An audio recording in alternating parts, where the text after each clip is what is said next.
But if you really look up the word gender, it's just, it's a point. But when you say the word agenda, it seems makes it sound like a master scary. plan, doesn't it? It makes it sound like a sort of they've got secret. this, A secret master plan.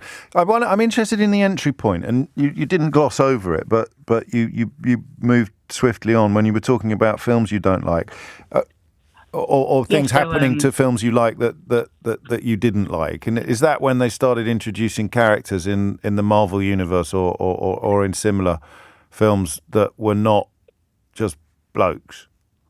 Oh, exactly. My point is, let's say I took the new Disney Star Wars ones, for example. Yeah. And this is a very contentious point online. I know recently, I think there was a new series that came out, and the amount of racism and backlash to having a black woman. That's in the Obi-Wan Kenobi, the Ewan McGregor one, isn't it? Yeah. And if these communities online, they're so vicious. I remember I didn't really enjoy the new movies. Right. And I started watching videos of people who agreed with me, and I was like, just on they that. didn't think they were. They didn't. And it's nothing to do with. It wasn't to do with anything to do with characters or anything. It was just I didn't really like where the story was going. And what I started to realize is they'd go, oh yeah, Disney's trying to put their own agenda into this, and I was like, and that would become. I'm only interrupting you because we're going to run out of time. That's like an anti-white agenda at some point, and suddenly It was right, and suddenly you've swallowed it, and you're thinking, yeah, they're anti-white. People like me are the real victims. Thank God, one day I woke up and I went, this is insane. I'm watching a man sit here and say that having a on-screen same-sex kiss that lasts less than 0.5 seconds is somehow trying to brainwash us. And I was thinking, this is insane. What was the wake-up call? How did you see through it? What was it? Because a lot of young people don't, of course. And that was the... Well, I'm going to be honest, people like you, when I started trying to listen to actually broaden my mind to more different views, don't put this on me, Connor. I don't need this pressure, mate. I've got enough going on. But no, thank you. That means a lot to me. It's just seeing these other opinions. Again, I think there's a new Lord of the Rings show coming out, and they're saying there's this woke agenda, and I'm like, what? What, are you upset because there's a couple characters who aren't? What is the agenda here? We're all community. Why are we getting? There is 100 years of films with solely white leads. I don't know why we're getting so upset because you're brilliant, there's a mate. side black character. You're brilliant. No, I needed this unpacking. I'm a bit frightened sometimes of asking questions that make me sound very old and out of touch. And so I haven't fully understood all the stuff you've just explained to me. I get the entry points, I understand. But it is the way it morphs from saying, oh, look, we've got more representation here. And that means you're being attacked. You're having something taken away from you. And it's a seductive invitation to... Thank you, Connor. Seriously, that was... Thank you so much. I just hope people realise the impacts of social media. Last thing, Andrew Tate, he'll start off with, this is how you try to get kind of women and try to help you. And then one minute he's saying, hang on, actually you shouldn't let your girlfriend go on a holiday because she's probably going to cheat on you. They put this mindset in you. Yeah, and it's a mindset of toxicity and misogyny. But you're right, it gets smuggled in. Thank you, Connor. That was an education for me. It really was. And that is. I'd reached back yesterday. It's not just social media. Yesterday's conversation about people pretending to be upset about a few police officers at a march whose job was to be at that march doing the lambada or the conga, the macarena. It's so easy to get people enraged about it, and yet it is so utterly and completely pathetic. It's almost as if people are doing it on purpose in order to bolster their own somewhat shriveled egos. 11:48 is the time. A change of direction now before the silliness and frivolity of Mystery Hour is upon us. But we'll be returning to the conversations that we've just had. We could have carried on all day, Ron is waiting, Ziggy, Steve, Mike, Alan, Oliver, and many, many others. I sense we've just dug up something new there. So something of newly interesting territory to all of us, but particularly to my generation. Yesterday, of course, we spent a lot of time talking about the Shamima Begum story that was all over the news, the revelation that she and her two companions, fellow schoolgirls, had been essentially trafficked across Europe by a double agent known to and reporting back to the Canadian Secret Service. It was a revelation plucked from a new book, The Secret History of the Five Eyes, the untold story of the international spy network, by Richard Kerbadge, formerly of the Sunday Times. And Richard joins me now because there's so much interesting stuff going on here. It's almost a bit of a... I mean, it's wonderful when you've got a new book out to get that level of publicity and that level of reportage, but it's not essentially the thesis or the thrust of the book, is it? No, totally not. I mean, the book is about this incredible network that was created after the Second World War in 1956. And through that network, so many great partnerships were formed between agencies that we've all heard about, the CIA, MI6, MI5, GCHQ, and CSIS, and so on. And I think it's important to frame the story about Shamima Begum in the context of that network, because the network is very much bound by trust. There is no legally binding agreement that keeps it all together. And so when you have a breach of trust, things go wrong. And I think that's when you sort of fast forward from the early days of the network to this particular episode that's been making headlines. You go, well, what happened there? Was it a malfunction of trust? And then it's also important to remember that even within the partnerships within the network, intelligence is seamless to one extent or another. However, the agencies are entitled to withhold information from one another. So, in this case, I think, the CSIS officers could argue, well, this was intelligence relating to Canada, and we were going to withhold it from the Brits. That's an argument. I'm not sure how they'll get away with that, given that there is an issue with children's welfare at play here. And subsequently court cases where the information could actually have affected what happened, and may still do, now that it's come out. I think this is going to change the dimension of the debate. And I think people will still be... I think those who are fixed in their ideas about who she is and what she represents, Shamima Begum, will continue to say that she's not allowed to come back and she should not have her citizenship reinstated. And then those who may be on the border could say, well, if she is guilty, why not bring her back and trial her? What's it built on? Because I'm not going to lie to you, Richard. Yes. When I was trying to, off the top of my head, remember what the 5 countries were that were part of the Five Eyes, I only got 4 out of 5. I didn't get New Zealand. Yes. So it's America, Britain, Australia, Canada, and New Zealand, which is what latterly Brexiters have referred to as the Anglosphere, which perhaps is the beginning of an answer to the question of what is the guiding light? What's the uniting force? The uniting force is a similar language, similar values, common interests, and similar legal frameworks. But also it was created in the context of the World War. In fact, it predates the World War II. And it was very much in self-interest. It was about protecting national security. And by virtue of coming together, these 5 countries have effectively got their eyes on the entire universe between them. And they've done some incredible things. I mean, it's very easy to argue, in fact, that it's the most powerful intelligence alliance ever created, because there is just no such thing like it.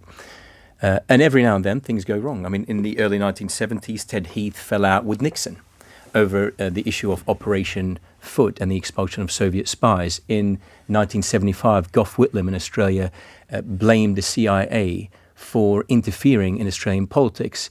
And shortly afterwards, he was actually fired from his role. And subsequent to that, he continued to say that it was as a result of that. It played a role in the Guantanamo Bay scandal. It played a role in the Huawei scandal that we saw a few weeks ago, which emerged in the serialization of the Sunday Times, where the Americans did force their will onto the British. And Theresa May was very candid about that, because from her perspective and the perspective of those who are representing her interests and her and the intelligence assessments, they said there was a way to mitigate the use of Huawei in our network. Now, by virtue of having just reflected that position, people are now saying, this is a pro-China guy. By virtue of breaking the story about the CSIS cover-up relating to Shireen Begum. Now I'm being called this left-wing nut job who supports terrorists. Welcome aboard. I mean, there you go. So now we share that thing. And the whole point of this but is that you're shining light into darkness. Well, I hope it does. And you mentioned Theresa May, the access. You spoke to her and to David Cameron, to over 100 intelligence officers from all over the world. I mentioned at the beginning that the Begum bit was only a very small part of the overall story, although a very illustrative part of the bigger issue. It's about what goes on under the bonnet, isn't it? It's about, we all spend our time watching the cars whiz around the track, but this is about what's going on under the bonnet. This is about the full on for espionage certainly addicts or espionage enthusiasts. This is gold dust. I hope so. But also, just to sort of go back to the point about the Shireen Begum case. I mean, human intelligence agencies are by definition there to recruit people to work for them. Now, they in order to infiltrate a terrorist organization or a criminal network, it's best to recruit someone from within. So what the Canadians did, I think, is you could argue it's laudable, because they recruited someone to get visibility on what was happening. Except operationally, it was problematic, because at the time that the Canadians were running this agent in and out of Syria, and he was smuggling people, he was smuggling the very people that Britain was trying to sort of hold back. Yeah. So that's kind of what... Which is why nothing can be legally binding, because you're going to have these nuances and these contradictions at the very heart of all secret work, all espionage. Yeah, totally. What about the future? Because the future of the Five Eyes? Yeah, I think it's very much in good state. You? Yeah, even though, in recent years, you talked about how they had shared language and shared values. There's still a shared language, but looking at, leaving New Zealand and Canada perhaps out of it, but political ructions in America, Britain and Australia lately, talk about shuttlecocking from one extreme to the other. I tell you why I'm so confident about it, because it has survived fallouts for 80 years with people at the political sort of... in the political hierarchy. So it has outlived every political regime, every government and every administration that it has served, and will continue to do so, because the relationships are very much human relationships. They're working on a sort of personal level. And yes, things go wrong. We've seen that in the context of the Shireen Begum story. We've seen that in the context of Hawaii. We've seen that in the context of Guantanamo. We've seen that in the context of Suez and, during World War II. But I think it's vital, and it plays a vital role, and it has played a vital role in the context of what's happening in Ukraine at the moment. So the FBI was very confident when I interviewed a very senior person at the FBI that they will have defectors coming from Russia to help the Five Eyes and also help their sort of insight into the Kremlin and what's going on there. So bang up to date. So it's very up to date. We're very up to date here. Yes. Also, I want to stress the stories of fascinating people. It's much probably even more fun to discover this stuff than to read it. Well, I tell you what, the most fascinating story that I discovered. So the narrative that's out there at the moment about the Five Eyes is that it was created as a result of a relationship between Bletchley Park and Arlington Hall, and Arlington Hall being the United States. But actually, I've predated it to the late 1930s. The first point, I think, that really matters here, historically, is when MI5 decided to share information with the FBI in 1938 relating to a Nazi hairdresser in Scotland who was smuggling. He was basically he was a go-between between a Nazi spy ring in New York and Germany. And MI5 they were opening her letters because they got a great tip-off on her. Her name is Jessie Jordan. And eventually they passed on a tip-off to the FBI, even though there was no bilateral relationship between the MI5 and FBI. And they passed on a tip-off regarding a likely sort of an assassination attempt. And the FBI initially dragged its feet. They just did nothing about it because J. Edgar Hoover sort of couldn't understand how there would be an espionage ring operating in New York. He was going, this wouldn't happen. Couldn't happen here. Eventually, they discovered that it was. Wow. And because the FBI was so inexperienced in dealing with that, MI5 then pretty much started training the FBI on matters relating to counterintelligence, and that forms the bedrock of what became the Five Eyes in 1956. So the human intelligence operations predate the signals intelligence, and that's one of the key points that I sort of make in there in key analysis bits. Sensational stuff. You'll forgive me for focusing on the Nazi hairdresser. The Nazi hairdresser, she's fascinating. Her name is Jessie Jordan. You can see a picture of her in there, actually. Yeah. And when Richard says in there, he's pointing at his new book, The Secret History of the Five Eyes, The Untold Story of the International Spy Network, which is out now, available in all good bookshops, as the saying goes. Richard Kerbash, thank you very much indeed. Thank you for having me. No, it's an absolute pleasure, and I shall be taking this book home, whether you let me, whether you let me or not. I will. It's coming up to 12 noon. Talk about shifting from the serious to the silly. Mystery Hour up next. Your weekly opportunity to achieve the sort of satisfaction not ordinarily available anywhere else on your radio dial. But before that, just reflecting back on some of those conversations that we had in the first sort of hour and 45 minutes of the programme, and that little intervention from Tom Kerridge. Since Tom was on the programme, I told you I was only keeping a track on it via Twitter. That's 3 more pubs that have announced their closures. And people are obviously sending me the links and what have you, but this is surely reaching a point where the government are going to have to do something, even if it is only after the new Prime Minister has been appointed.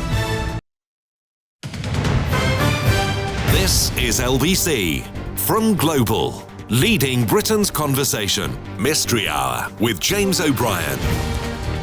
4 minutes after 12 is the time, and I tell you what, it's a right old something for everybody today, isn't it? Mystery Hour up now, your weekly opportunity to achieve the sort of satisfaction not ordinarily available anywhere else on your radio dial. I don't know if I'll bother giving you a lengthy introduction to the rules, because the switchboard's already blown up. Seriously, every single phone line is double booked. So I think should we just start cold? I need to give you a little bit of housework, a little bit of furniture. For example, hold on to your hats. There's a massive prize available to the best contributor this week on Mystery Hour, and that prize is a brand spanking new edition of the Mystery Hour board game, featuring my beautiful face on the box and questions that have been culled from the archives to bamboozle, perplex, delight and entertain you. And I haven't had anything yet about the board game but delicious praise. People love it, people of all ages, and particularly younger people who weren't expecting to like it but love the element of the game where you can actually try and invent a definition, try and invent an answer to a question in the hope of fooling your older relatives into choosing your answer instead of the correct one and accruing points as a result. So the Mystery Hour board game is available from mysteryhour.co.uk and sundry retailers as well, but you can get your own copy, brand spanking new and absolutely free, by being brilliant on Mystery Hour this week and submitting my favourite contribution. Your terms and time for the grown-up bit. The terms and conditions are available at lbc.co.uk. And I think with no further ado, we'll dive straight in, shall we? Oh, except to say that little tribute there to Bill Turnbull from John Humphrey's got me right in the heartstrings. I never knew Bill Turnbull, but I can tell you that he was clearly a broadcaster who was as wonderful off-screen or off-air as he was on-air, and you can't say that about all of us. In fact, I'm not sure you can say it about many of us, but he was absolutely... I'm acquainted with a former producer of his who is in absolute pieces today because he was such a lovely, kind and considerate colleague. So as well as all of the stuff that happened above the waterline, as it were, he was every inch the gentleman below it as well, and will be sorely missed. 6 minutes after 12 is the time. Mystery Hour is upon us. Some compliments for the music there. Keith Beener said epic music. It's called a bed, that Beener, that bit in the background. Was it? It was pretty good. I liked it. Should we crack straight on? Ben's in Stafford. Ben, question or answer? Hi, James. I have a question. Carry on, Ben. When did we start rating things using stars? Oh, I quite like that. Were Shakespeare's plays 5 stars? When did stars become a symbol of quality? I'm trying to think. I mean, would it be with newspapers probably, isn't it? I mean, you've got to come up with some way of a shorthand denoting of what the critic thought about something. So I'd be amazed if it wasn't newspapers or journals, printed journals of some description. But, yeah, I mean, crikey, it's the sort of thing you'd wish you'd got a royalty for, isn't it? Yeah, exactly. Let's find out. When did we start rating things with stars? 7 minutes after 12 is the time. 0345 6060 973 is the number that you need. That's from Ben. Ellen is in Sunderland. Ellen, question or answer? A question. Carry on. It's probably going to be a really stupid question. Don't worry. I wondered why flowers close up at night time. So I knew the benefit of them opening up during the daytime, but why don't they just stay open? Why do they close up? I like that. I like the way that, like you, I found myself thinking that's a bit of a silly question. And then when I tried to answer it in my head, I couldn't, which means it's not a silly question at all. I mean, because I was going to say, well, there's no insects around to fly into them and pollinate them, but so what? Yeah, so why don't they just stay open and wait for the morning when they'll come back? Dry out, maybe? Could it be that they dry out, say it retains moisture? I didn't know if it was some way of keeping what's inside warm, but then I didn't think that would be much of a difference of warmth. Wouldn't have thought it mattered to a stamen or whatever it is that lurks inside a flower.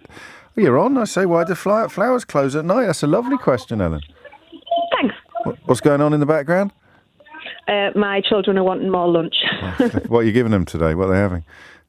One's having cereal, I'm embarrassed to say, and the other one's having a sandwich. That's all right. I mean, I tell you, down a slippery slope when you start giving them separate meals, you know. It never ends. I've got a vegetarian and a carnivore now, Helen. They're both vegan, so at least I'm like halfway there. It's been awkward. You are. 9 minutes after 12, nothing beats a bowl of cereal for lunch sometimes, actually. Keith never stops eating. I don't know what it is at the moment. I think his energy levels are unbelievable. Surprised you can't hear him in the background asking for more lunch. Steve's in Sheffield. Steve, question or answer? It's a question, James. Carry on. For years and years, I've been a cyclist, and I've done loads and loads of miles off the road next to waterways. And I've noticed over the years... Have you ever cycled from Birmingham to Brentford? No, but I've cycled the Leicester Grand Union to Brentford and Limehouse on more than one occasion. It's amazing. Is it really? It's very hard. What? Which way? Would it be easier the other way? No, I mean, the towpath there is so much. You have to have good bike handling skills and get your bike puncture-proof as much as you can. But do it. It's amazing. From Leicester, would that be which branch is that? So That's the Leicester arm down towards Foxton Locks. Yes, okay. Which is so wild. It's agricultural wilderness, you know. And then all the way through Limehouse up to Brentford. Round to Brentford. Yeah, I recommend, if you want to view it on YouTube, Duviolette, Duvelette,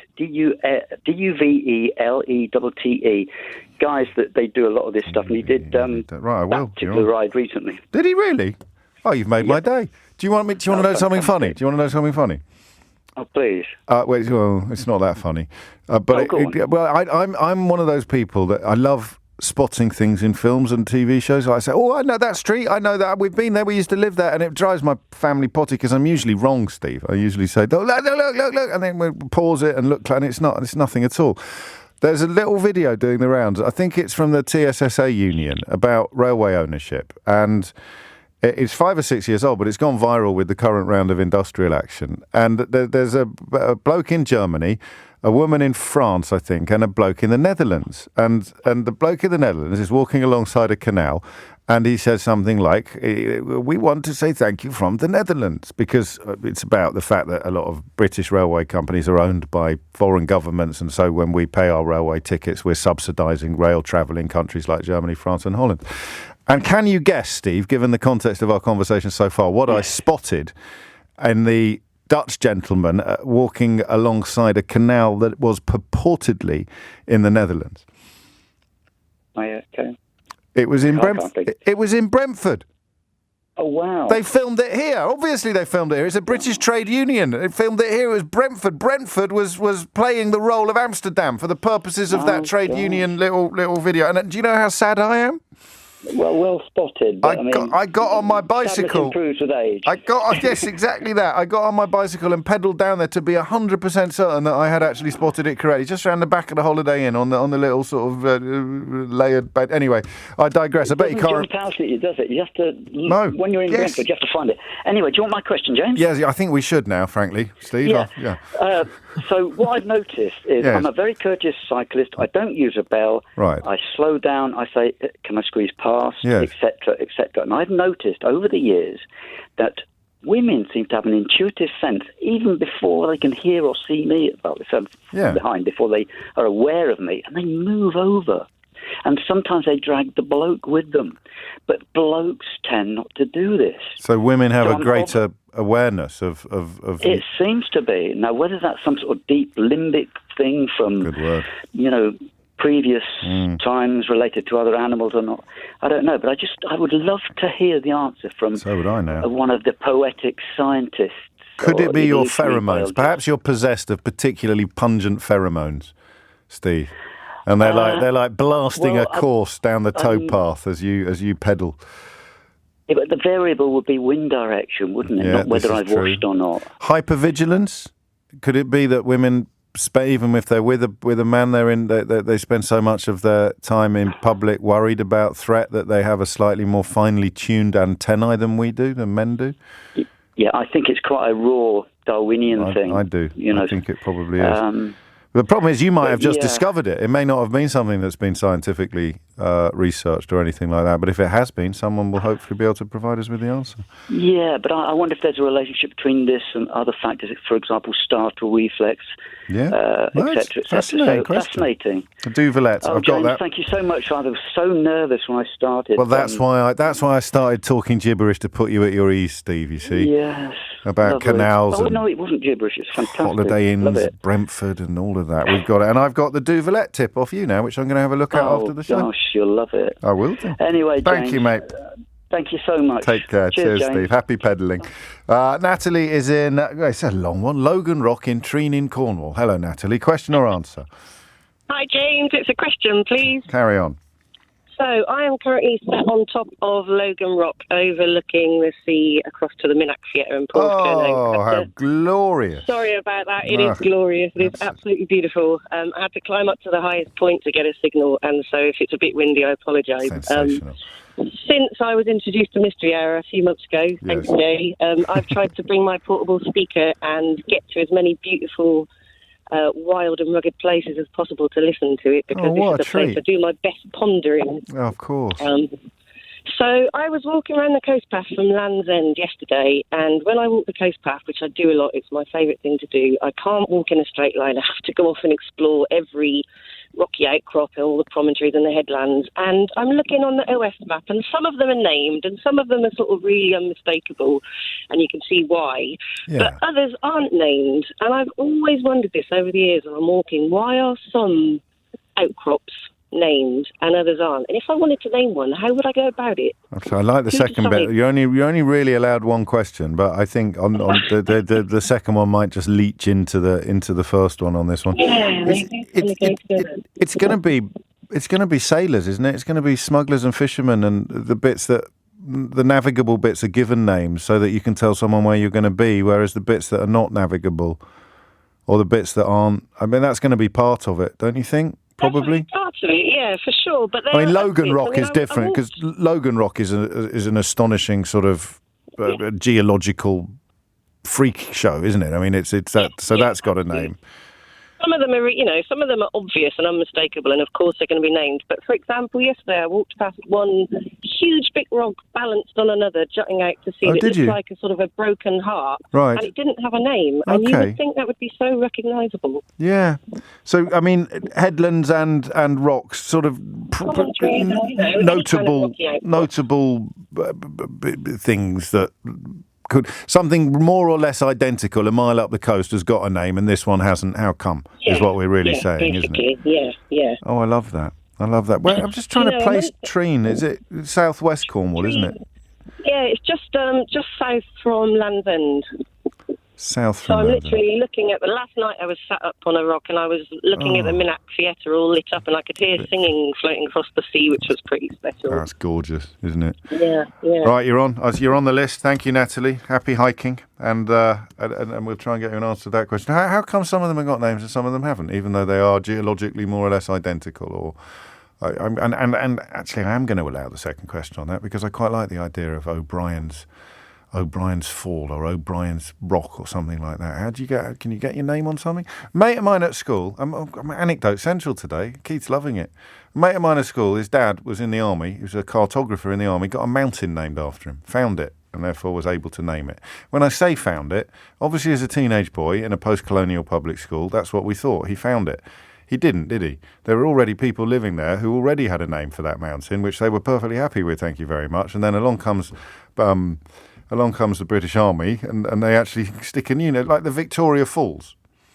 You don't think the people living there had a name for that enormous waterfall smack in the middle of their doorstep before we turned up and named it after Queen Victoria?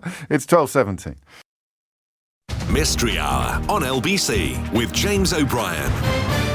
It's 20 after 12. You're listening to Mystery Hour on LBC. When did star ratings get introduced? Why do flowers close at night? It may be unique to Steve, this experience, but quite a few of you have reminded me of the phrase eyes in the back of your head. So it's clearly a known phenomenon. But do women have a greater awareness of cyclists on this occasion, or anything coming up behind them, than men do? And if so, why?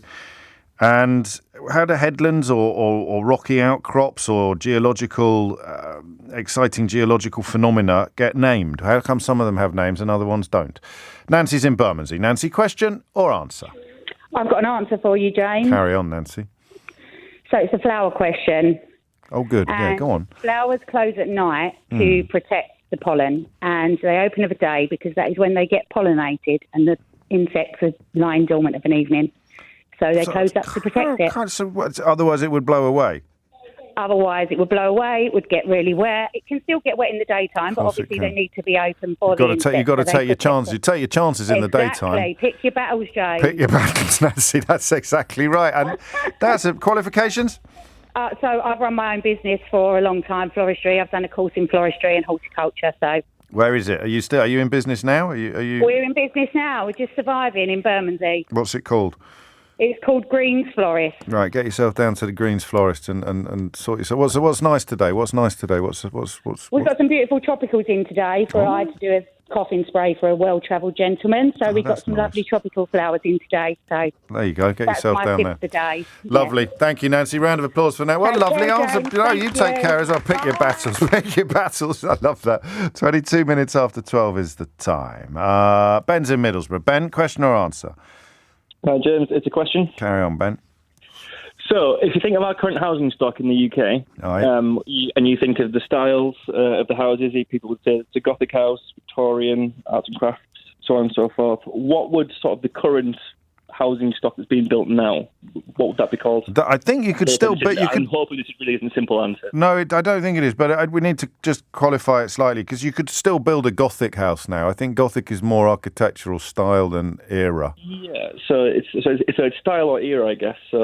Same with arts and crafts. But you say that's Georgian, that's Victorian. Are you asking about houses, or are you asking about the era? What are we going to call this era? I think we'll go with that. Because it can't be Elizabethan, because then you say Elizabethan and you'd think black and white Tudor kind of.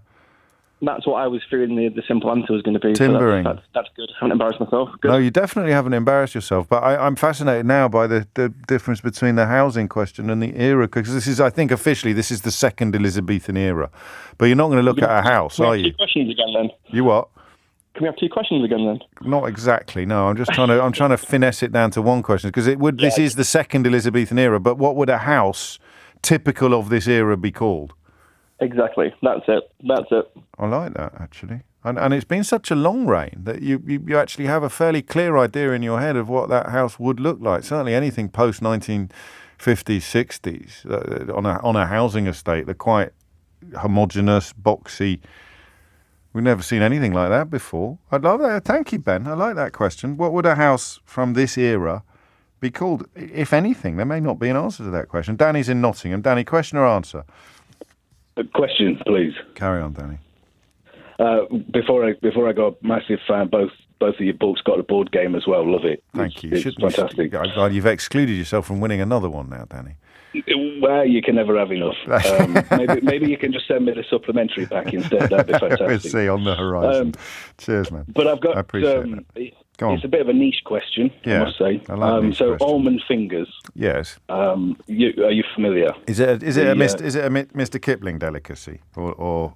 Not quite, because there's almond slices with icing, but I'm thinking almond fingers, so just the ordinary baked ones. Okay. Yes. your producers hadn't heard of it. No, I've heard of it. I'm not going to lie. I was thinking of the almond slice when you said that initially, but an almond finger is a biscuit as opposed to a cake. I think you can get them in Iceland, can't you? Yeah, you can, yeah. So they've got they're like lozenge shaped with one almond. Yes, yeah, that's the one. Smack in the middle. I've got it. Yeah, and you see, that's actually the cause of the question is that one in every pack appears not to have an almond on it. Be quiet. No, honestly. How many packs have you checked? Many packs. And I've got friends that have, I've told this to, they've had their mind blown. They've gone to the shop, spent £20 odd on buying different packets, and every single one has had one with an almond that's not been... There's always, in every single packet of almond fingers, there's an almond finger that has no almond on the top. Yes. Yeah, certainly that I've bought loads. Friends have gone out. We've tried to do research on this. Obviously, it's not an answer you can even Google because it's bizarre. Yeah. But I can tell you, we've searched high and low, and every single one has had one without an almond on. Wow. And so my thinking here is I'm trying to worry that either I can't accept that the machine just accidentally misses one. So I'm wondering, is it because there's, for me, I love almond fingers, but I take the almond off. I don't actually like the almond on top. So is that one without the almond for me in every pack? Or it's got your name on it. Well, this is it, or is it intentional, or is it accidental? Is it a cost-saving thing? They think if we put one less almond on, we save some money. I'm just wondering. It all adds up, or a packaging, or something to do with the process. Who the hell's going to know the answer to this, Danny? Well, I'm hoping somebody works at an almond finger factory or something,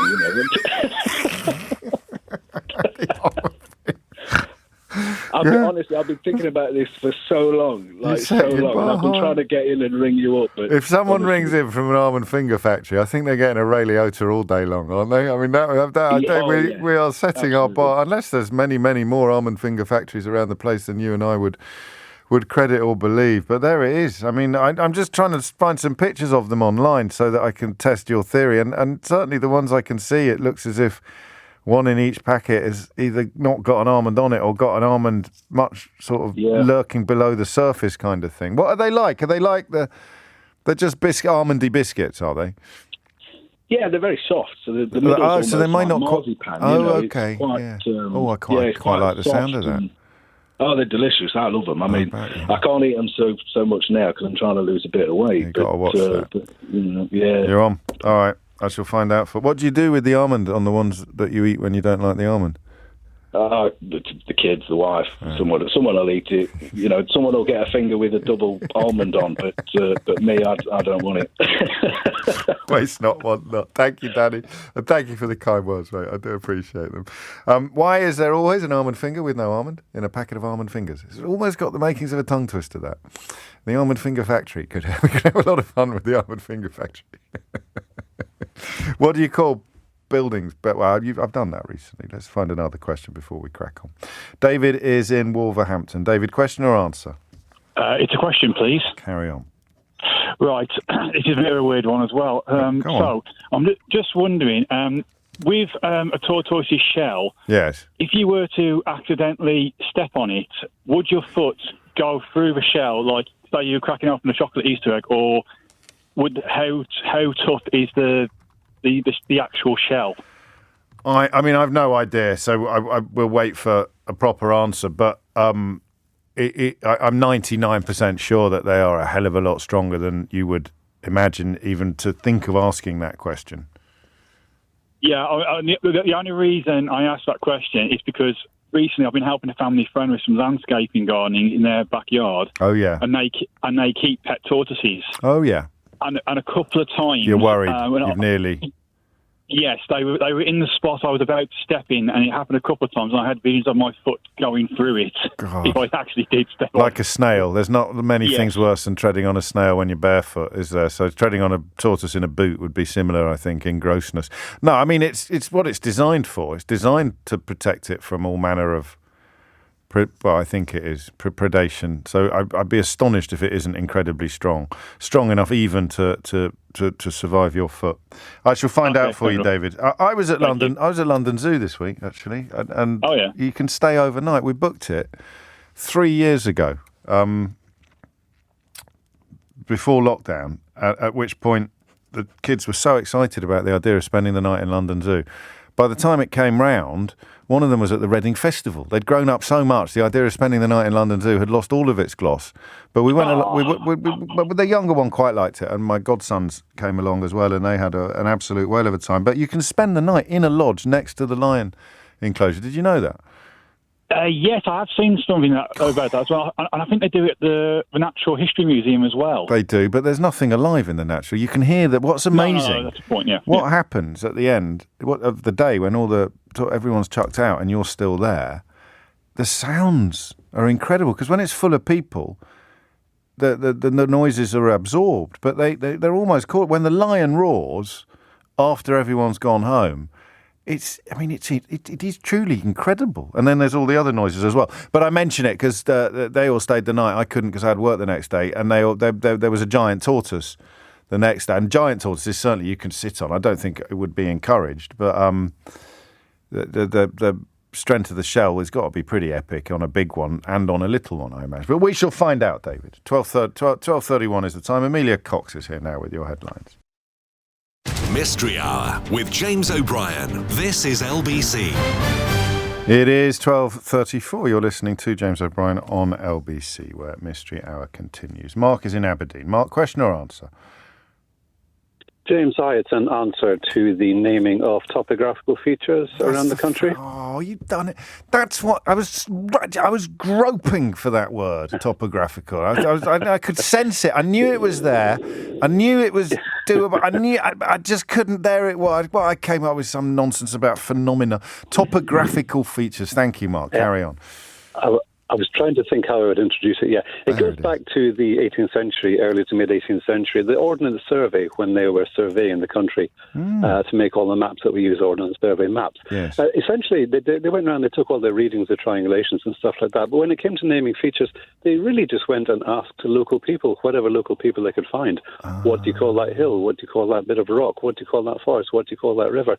And as much as possible, they were faithful to what local people used as the names for these features. So if they had a feature, as the lady was at Logan's Rock, fine. Yes. If it didn't have a name, it's just left blank. They didn't make anything up. They were quite assiduous at how they measured it. You might have slipped in something to like name it after your wife or something like that. No, do you think? I might have been tempted for an unnamed topographical feature. But no, I love possibly. that. There are funny stories about things change though. Maps, but that's for another program. Things change. My daughter's fascinated by the fact that all maps have an inaccuracy on them, or almost all maps have a slight inaccuracy on them, so they can't be plagiarised. Yeah, is that true? Ordnance Survey do, yeah. Ordnance Survey do, yeah. It's amazing, yeah. that. Did you know that, Keith? Keith didn't know that. Yeah. You've got a round of applause already. What are your qualifications? Thank you. What are I do a lot of hill walking and stuff in Scotland. Fair enough. And qualifications. That's fine. Those are the phone line's breaking up. I think you're up a mountain now. And finally, is there anything you can do to get something named after you now? Do you know? Is there anything that we can do? No, because the maps are all, the maps are all made now. There might be something, a local celebrity personality or something. I can't imagine the Ordnance Survey would want to do anything now. No, I can't imagine so. So we're not going to be able to get Natalie's noggin named down in Cornwall or anything like that, which was the point. Mark, that's a lovely answer. Thank you. And I like that because it's linked to folklore. The phone's gone again. Stop it. Round of applause for Mark. 12:36 is the time. I like that. That ship has sailed. Something's changed name a bit, but you wonder. Certainly, I spent quite a bit of time in Norfolk, and some of the names of the I don't know quite what the right word would be, the coastline almost, but the marshes come in and come out, and they've got some amazing names which have fallen out of use now, but you can still see them on the Ordnance Survey maps, and they must have just been named after like legendary fishermen or things, chaps like people like that who knew the routes and knew the safe passages. Jess is in Chelmsford. Jess, what would you like to say? I mean, sorry, question or answer, Jess? God, I got the wrong intro. I'm getting old. Question or answer, Jess? Question. Carry on. Why does my hair on my head fall out? Yeah. But my hair is not short. Does that make sense? Yeah. So why don't you have any short hairs? Yeah, I mean, if It does make sense. If all them hairs are falling out, like, surely my hair would be thin, and it would just cling on to, like, the last straggly bits of hair. And if you're replacing old hair with new hair, then you should have a notable amount of short hair growing at the bottom of the long hair, as it were. Yeah. Because surely the new hair follicles couldn't grow to the length of my hair within a day. It would take months. Yeah. Well, and then if it's falling out on a notable scale, then it should feel thinner. It should feel thinner hair. Yeah. Exactly. That's a very good question, Jess. How long have you been puzzling about this? Quite a while, actually. Yeah, I'm not surprised. Once it gets in there, you can't get it out again, can you? That's got exactly. No. Well, let's find out. I imagine we'll get an answer. We've got all sorts listening: trichologists, hairdressers. I mean, someone will know the answer to that. But now you come to think of it, it is an actual mystery. Thank you, Jess. I wish I had that problem. There's no doubt about my hair falling out. So it's all gone. John's in Pontypridd. John, question or answer? Question. Carry on. What I'd like to know, it's pondering me a little bit in these sort of straitened times. Yes. When the money leaves your bank account, whether it's faster payment, which is pretty good these days, or backs or chaps, and it takes sometimes hours, sometimes days to get the other end. Yeah. Where does the money go when it's left your account before it gets to the other people? And who's got the benefit of that? Who's investing that money of mine? Does it go anywhere? Doesn't it? I mean... Well, it's not in my account, and it's gone into a holding account, so maybe... But how long is it? So we're talking about the gap between you seeing it on your balance being reduced and it being someone else's balance increased? Yes. Are you sure that's right. not... I thought that was more or less immediate. It pretty well is on faster payments, but not on everybody's lots a of other faster things. payment. Okay. Backs and chaps particularly can take days.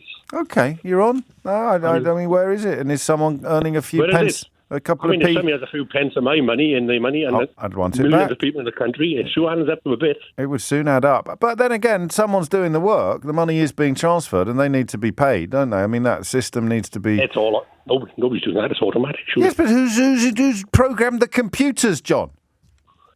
Oh, that's a one-off. Who's paying the electricity bills for the computers? Well, that's fixed. I mean, Don't you mean that's fixed? There's a system. They need paying, and so perhaps I don't know. We'll find out. But if there is a few pence, maybe they do. Perhaps they can justify both. Where does he go? Where does Who's it benefiting from my money? Where does it go? I shall find out, or I shall try to. Thank you, John. Apparently the question about hair is in the board game. I did think it was vaguely familiar, but I couldn't be sure. Oh dear. Eileen's in Sandilands. Eileen, question or answer? Hello, James. It's very nice to talk to you. It's very nice to talk to you. Brief, though. That phone line actually went. Did they both go then? I think both phone lines just went, oh, no, don't tell me I'm going to have to improvise for the next 19 minutes of the programme. Get poor old Eileen back there in Sandilands. She was, oh, dear. Michael's in Ealing. Michael, question or answer? Hi, good afternoon, James. Hello. I have an answer. Carry on, Michael. In regards to the integrity of a tortoise and its shell. Oh, yes. About a week ago, I was dashing out to run some errands and backed my car out of my driveway. No, go on. Yeah, only to be stopped by a passerby motorist who proceeded to point to my underneath the vehicle and then jumped out and said to me, "You've got a tortoise under your car." And I obviously thought he was going to start raving mad. Yes. And before he bent down and lifted it up right in front of me, and it was an absolutely huge one. How huge? How huge? Well, Where I'd say were maybe you? In Ealing or in Thailand? It was in Ealing. So I'm at my mother-in-law's at the moment, Julie McGlashan. Big shout to her. But so I'm not familiar with the neighbours. So anyway, I said, "Do you live on the road?" He said no, and proceeded to throw the tortoise at me and drive off. And you'd gone over it, had you? Well, I can't say I felt myself go up and over, but there was just no way, given that I'd moved the vehicle from a driveway out into a street only for someone to stop me, and I clearly could see behind there was nothing in the road. Right. It must have somehow been underneath the vehicle and taken a bit of a knock in some way, but he seemed fine. And it was all right? It was absolutely fine. He didn't like being held by me, but eventually we found the owners. His name was Henry, and he'd escaped from a nearby garden. When you say huge, how big? Like, I would say, honestly, probably dinner plate, 25 centimetres in length. Well, he was pretty big, 30 centimetres. So he's pretty big to hold and pretty heavy. Slightly bigger than a dinner plate. Yeah, well, yeah, I'd say so for sure. And how did you find the owners? I ended up passing over to one of our neighbours because I had a commitment to get to, and eventually they did a bit of a knock around. We knocked on a few doors. I had no luck. Handed it to someone who had got some lettuce out of the fridge, and then eventually it was someone I think 3 or 4 doors away. You'd be fairly reliable that it's not going to be that many doors away, wouldn't you, with the tortoise? Well, exactly right. But apparently he was 30 years old, and they were mortified when they realised he was gone, and absolutely delighted when he was delivered back to them in one piece. Done a very good job of looking for him. He's a flipping tortoise. You'd be out the door. You come out the door at 1 mile an hour and overtake it by. I like it. Qualifications. I nearly ran one over a few weeks ago, or indeed I did run one over perhaps a few weeks ago, and the show was absolutely fine. I may allow, Michael, a zoologist or similar to embellish your answer, but you've done enough to earn a round of applause. That's probably advisable. Thank you, James. No, Have thank a good you. afternoon. And you indeed. And in fact, no sooner said than done. Sarah's in Welling Garden City. Sarah, question or answer? It's an answer. It's a tortoise answer. Oh, no. Carry on. When my mum and dad moved in 1971, we had a tortoise and it was hibernating. And my dad had decided to put it in the loft so it was, safe. Right, yeah. And, of course, when we moved and the moving men put everything up in the loft, it was dropped. Oh. And, yes, the shell was smashed and the poor thing died. Oh, God, no. I was... I know. I mean... I was only 4 then, but I remember the tortoise vaguely. But it was probably the size of a tea plate. Did you see that? Did you witness the tragedy? No, my dad wouldn't. I mean, it took my dad a couple of months to figure out, because we moved in March, it was still allegedly hibernating. But he sort of kept going up into the loft to get different boxes down, and all of a sudden there was just a smell. Oh no! What was it? Was it in a box? Was it?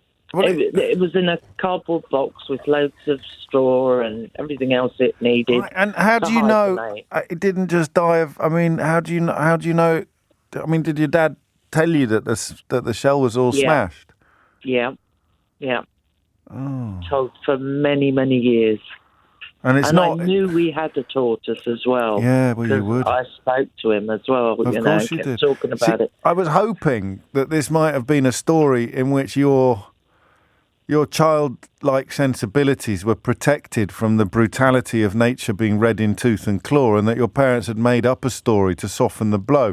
But no, my parents were always very honest about those things, which was actually... But also, this wouldn't soften any blow, would it? I mean, if they said, oh, he's gone away or he's disappeared, that would have been a softening blow story. Not he's fallen to pieces and he's smashed to pieces and we didn't realise until his rotting corpse became impossible. The stench of his rotting corpse became impossible to ignore. Well, that was my dad. You were 4? Because your dad, I think... Well, go on, sorry. It's your dad. No, they always told us the truth about things. So, in a way that, didn't distress us, but it was said in like a childlike way. And how could that not distress you? Well, it's just, that's how we were brought up. No, fair enough. I'm a little bit older than you, James. Well, I know, but still, it doesn't matter how old you are. If you've got a smashed up tortoise rotting in your loft, there's ways to tell your children about it and ways not to tell. Well, it's done you no harm, Sarah, clearly. No, I mean, I'm a lover of dogs and cats, and I've had sort of dogs for 44 years. What's wrong with tortoises? So you can't get tortoises now. No, it's hard. There was one knocking around Ealing the other day. You should have got your skates on and got yourself down there. I can't do skates on crutches unless you want me to put the skates on crutches. If you're on crutches, it's the perfect pet. No, I'd rather have my dog because he's a seizure dog. So well, that's more important. You can't get a seizure tortoise. No, exactly. Not quick enough. Have a round of applause. Thank you very much. Thank you, Sarah. Stay safe. Crikey. I don't know that that's definitive. I still think you could tread on it and be okay, but if you dropped it from a great height, that's upset me, that story. Mystery Hour on LBC with James O'Brien. It is 10 to 1. You're listening to James O'Brien on LBC. Dave's in Chichester. Dave, question or answer? It's an answer, James. Good afternoon. Carry on, Dave. Good afternoon to you. It's about the women and with eyes in the back of their heads. Women have better peripheral vision than men, and as a bonus fact, they also see more colours than men do because they've got more cones in their eyes, which is why when Mrs. O'Brien and you were discussing paints on a chart, and she says, which of these two do you prefer? You probably go, they're the same. That's uncanny. That's uncanny, Dave. You should know that's absolutely uncanny. And that's biological. That's evolutionary. Better peripheral vision. Yeah. The peripheral vision is because men are much more tunnel vision because when they go out hunting, it's useful for them to see straight ahead of them at their prey, whereas women were often left. Well, this goes right back to early humans. They were left behind looking after children. So for them, it was useful to see predators moving in their peripheral vision. Wow. And it's not, because Emma suggested it might be socialisation. So women are socialised to give way and men are socialised to believe that everyone will make way for them, which is probably also true. But I suppose. But Steve was pretty clear in the question that it wasn't, that they weren't aware. They weren't equally aware of his presence. The woman was more aware of his presse, and also on a canal path, on a towpath, we all move out of the way, don't we? It's if you see exactly, because it's a small, narrow thing. But women have much better peripheral vision than men. Qualifications? I was defending myself when my wife put something on the stairs for me to take upstairs, and I walked straight past it. Yes. And so yet again said a go at me, and so I went and found out why. And that was it? That's the reason. Yeah, that's it. Yeah, peripheral that's vision. I'm using that. Yeah. Round of applause for Dave. Well played, Dave. Thank you. No, cheers. Thank you. Bye-bye. Mind how you go. Calvin is in Upminster. Calvin, question or answer? It's an answer. Carry on, Calvin. It's about the banking question. So in answer to the guy's question, if it's like a backs payment, then the money still sits in the sending bank's account. Yes. Even if it's not in your current account, it's in the sending bank's account. So with a backs payment, it takes 3 days to reach the recipient's account. Okay. Yes. So what happens is at the end of every day, to go back, all the clearing banks have an account at the Bank of England, and they settle up by netting off all their incomings and outgoings with each other. Okay. Right. At the end of the day, if it's like a faster payment or chaps, well, that's obviously done on the same day. But with the backs, so the money doesn't sit in anyone's. It leaves the remitting bank's account on the same day. But with the backs payment, it will be like 2 or 3 days later that it actually gets settled at the Bank of England. So there's no place where it's sitting, possibly accruing interest in the interim. Not really, no. Well, I suppose you could say that the remitting bank has use of the money, but when you think about it, they've got money coming in and going out, so it sort of nets off. It would be very unlikely that they would only receive backs payments in on one particular day and none backs payments out. So it sort of nets off. So there isn't like this huge pot of interest qualifications? I worked in the finance industry for about 30 years. Yeah, that'll do. Have a round of applause. And did payments. Nice. Thank you very much. Right, thank you very much. 12:54. Duncan is in Hartfield. Shall I run through the questions again, or should we crack on? I think we're doing all right. We haven't got the star ratings one. We haven't got the almond fingers one. Come on. Why does one almond finger in every packet lack an almond? Tortoise, we've done hair. We haven't done hair, right? We've got to do hair. Apparently it's in the blooming board game. There's an absolute open goal for somebody there. AK is in Harrow. AK, question or answer? Question, actually. Why are only 10% of people left-handed? I mean, if you have two hands, should be 50-50. Jinx, padlock 1, 2, 3. Yeah. It's evolution, isn't it? Yeah, but like, still. Yeah. I think there is an advantage to being right-handed. I can't remember what it is. Well, I had special scissors in school, but that's about it, really. Well, you didn't. You also have to write in a different way. I mean, lots of things you do are going to be a little bit more difficult if your left hand is prime. No? No, I mean... It's got to go back into prehistory, though, hasn't it? Lobbing a spear? Yeah, well... Are you doing that now, though? I don't know. If you've got a better answer, I'll take it. Hang on, I'm thinking, mate. Give me a chance. I'm thinking out loud, aren't I? You know, this is how it works sometimes. This is how it percolates to the front of my brain. The answer will percolate. It's left-handed. What is the most annoying thing about being left-handed, AK? Oh, smudging paper when you're writing with a big pen. Yeah, I was going to say that, but that's not going to be an evolutionary thing, is it? Because it's going way back into the mists of time. All right. Well, yeah, I don't know. Why are only 10% of people left-handed? Hopefully you'll get an answer. If you're quick, you get a round of applause. Thank you, AK. Julie's in Chorleywood. Julie, question or answer? It's an answer, James. Carry on. To the hair question. Yes. Hair grows in a distinct cycle. There's 3 stages in the hair growth cycle. Right. Anagen, catagen and telogen. And the anagen stage of hair growth is when the hair is actually growing. Then it moves into catagen, where the hair rests. It doesn't grow anymore. And then telogen is when the hair falls out. And that's why your hair falls out. And there are different time limits on your body. For example, the hair on your head, I believe, it's a long time since I've spoken about this, is about 7 years. But your eyebrows and eyelashes, for example, are only about 8 weeks. Which is why your eyelashes and eyebrows don't grow as long as the hair on your head. But why, if you've got long hair, do you not have any short hairs? You do. You do. You just can't see them. There's just negligible amounts. Correct. For example, if you rubbed your hair and you got static, you'd see lots of little short hairs sticking up. Much, much shorter than your longer hair. And this is why not everybody can grow their hair to sort of, waist length or down to their ankles, for example, because there's only a certain amount of time your hair will grow for before it falls out. Oh, I see. So you're quite lucky if you've got, or unlucky, because you have to have your hair cut more often. But some people's hair grows faster and further than other people's. Yes, and so you're very lucky if you've got lovely, thick, long hair. Then you're very lucky because most of us don't, unfortunately. Tell me which is why there's a booming business in hair extensions. Yeah, I know, and indeed hair transplants. And hair transplants. Qualifications, Julie? I used to teach electrolysis, which is the permanent removal of hair on your. Gosh, that's lovely. Yeah. There you go. Round of applause for you. Thank you very much. Thank you very much.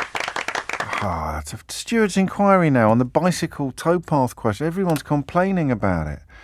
Men, all right. Well, if you've got a better answer, I'll take it, but you'll have to be quick. Actually, you probably won't make it. Duncan's in Hartfield. Question or answer, Duncan? It is an answer, James. Carry on. It's about the why do we name housing, or what's the housing going to be named, or what are the buildings going to be named now? Yeah. Compared to Victorian and Georgian and all that sort of thing. It's a bit more. It's a bit of a complex answer because you have to look back. So you've got 30 seconds. Oh, crikey, okay. So the Georgians didn't call their own the Georgians didn't call their own buildings Georgian. The Victorians didn't call their own buildings Victorian. They were just modern buildings of the time. Right. So right now we're not building anything of the post-Elizabethan or second Elizabethan era. We're just building buildings, and they might be modernist, they might be neo-Georgian, neo-Victorian. Yeah. The other thing to remember, back in the past, all the ordinary buildings have been knocked down or covered up. So we're only referring to the big grand buildings of Georgian and Victorian, and we're calling them those eras. Yeah. So basically, right now, we're building just buildings. That's it. So I've got to go. Qualification. I know. I would have. Quick round of applause. He's an architect shouting, "Architect! Architect!" That's it from me for another day. We'll do it. I'm going to give it to Sarah. I know because if I can't get her a seizure tortoise, the least I can do is send her a Mystery Hour board game. If she wants one, we'll find out. Up next, it's Sangeeta Maiska. Next, it's Sangeeta Maiska. Next, it's Sangeeta Maiska. Next, it's Sangeeta Maiska. Next, it's Sangeeta Maiska. Next, it's Sangeeta Maiska. Next, it's Sangeeta Maiska. Next, it's Sangeeta Maiska. Next, it's Sangeeta Maiska. Next, it's Sangeeta Maiska. Next, it's Sangeeta Maiska. Next, it's Sangeeta Maiska. Next, it's Sangeeta Maiska. Next, it's Sangeeta Maiska. Next, it's vẫn rừng rực lửa hương, vẫn kiên cường, đôi tuyết trắng vươn lên, màu hoa nắng sưởi ấm lòng đêm lạnh. Em cười ấm áp xua tan hiu quạnh, đôi vai nắng gánh vàn neo đường, bao dại dầu đôi tuyết phơi dầm sương, trẻ